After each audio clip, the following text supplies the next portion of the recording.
एक बार बुद्ध के पास उनका एक शिष्य आया और बौखलाए स्वर में बोला, जमींदार राम सिंह ने मेरा अपमान किया है, आप अभी चले, उसे सबक सिखाना होगा।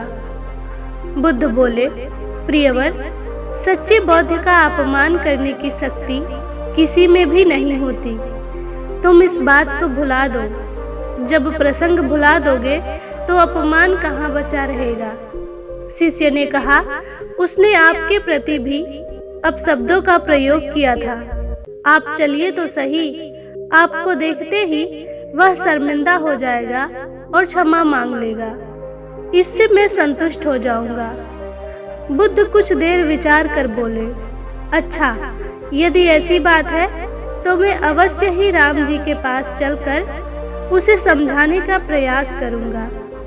शिष्य ने आतुर होकर कहा, चलिए नहीं तो रात हो जाएगी। बुद्ध ने कहा, रात हो जाएगी तो क्या हुआ, रात के पश्चात दिन भी तो होगा। यदि तुम वहां चलना आवश्यक ही समझते हो तो मुझे कल याद दिलाना, कल चलेंगे। दूसरे दिन बात आई गई हो गई। शिष्य अपने काम में लग गया और बुद्ध अपनी साधना में लीन हो गए। दोपहर होने पर बुद्ध ने शिष्य से पूछा, क्यों, आज राम जी के पास चलना है ना?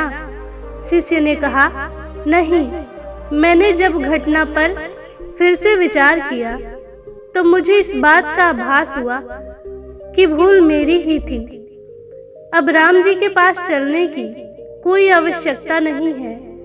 बुद्ध ने मुस्कुराकर कहा, अगर हम तुरंत प्रतिक्रिया देने से बचें तो हमारे भीतर की कटुता समाप्त हो जाती है।